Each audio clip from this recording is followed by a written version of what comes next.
Panorama group, जो सोचता है वो करता है। आपके अपने सपनों का आशियाना। नमस्कार, आप देख रहे हैं सिटी पोस्ट और मैं हूं अभिषेक मिश्रा। देखिए, बिहार में एक उपचुनाव संपन्न हुआ है। बिहार में बेलागंज, रामगढ़, इमामगंज और तरारी का विधानसभा उपचुनाव संपन्न हुआ है। इस उपचुनाव में कौन कितना कमाल कर पाया है, ये तो इसका नतीजा तो आने वाला है 23 नवंबर को। 23 नवंबर को महाराष्ट्र और झारखंड के विधानसभा चुनाव के नतीजों के साथ साथ बिहार विधानसभा उपचुनाव के नतीजे भी सामने आएंगे। और जिन दूसरे राज्यों में विधानसभा के उपचुनाव हुए हैं, ज़्यादातर राज्यों में या देश की ज़्यादातर सीटों पर इसलिए उपचुनाव हुए हैं विधानसभा के, क्योंकि वहाँ के विधायक सांसद बन गए हैं। तो जो जहाँ भी उपचुनाव हुए हैं विधानसभा के, बिहार में 4 सीटों पर उपचुनाव हुए हैं, उसके नतीजे आएंगे 23 नवंबर को। लेकिन बिहार में एक और उपचुनाव हो रहा है, तिरहुत स्नातक क्षेत्र का विधान परिषद का उपचुनाव।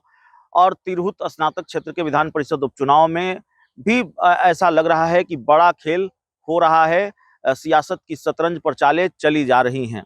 देखिए, तिरहुत स्नातक विधान परिषद से विधान पार्षद थे देवेश चंद्र ठाकुर, जो सीतामढ़ी से सांसद बन गए।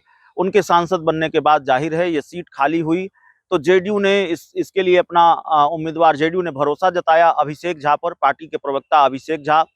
और जेडीयू ने जो शीर्ष नेतृत्व के बड़े प्यारे हैं, दुलारे हैं, नीतीश कुमार की भी बड़ी कृपा है अभिषेक झा पर, तो अभिषेक झा को नीतीश कुमार का आशीर्वाद मिला और वो तिरहुत स्नातक क्षेत्र से जेडीयू के उम्मीदवार हो गए। देवेश चंद्र ठाकुर, जो पहले यहाँ से विधान परिषद के सदस्य थे, उन्होंने पूरी ताकत लगा दी है अभिषेक झा को जिताने के लिए। पूरी मेहनत वो कर रहे हैं, जेडीयू के बड़े बड़े नेता कर रहे हैं, अभिषेक झा खुद भी लगे हुए हैं।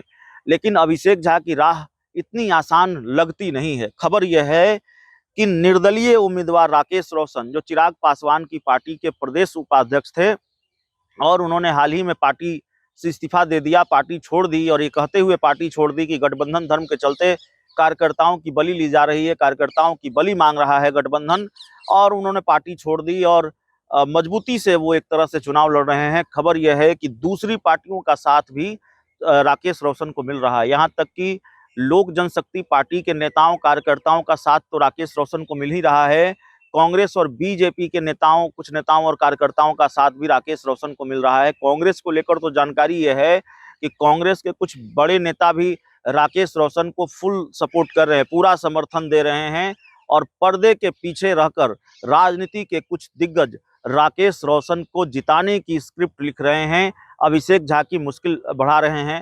हालांकि अभिषेक झा की मुश्किल कितनी बढ़ा पाएंगे राकेश रोशन, ये देखना पड़ेगा।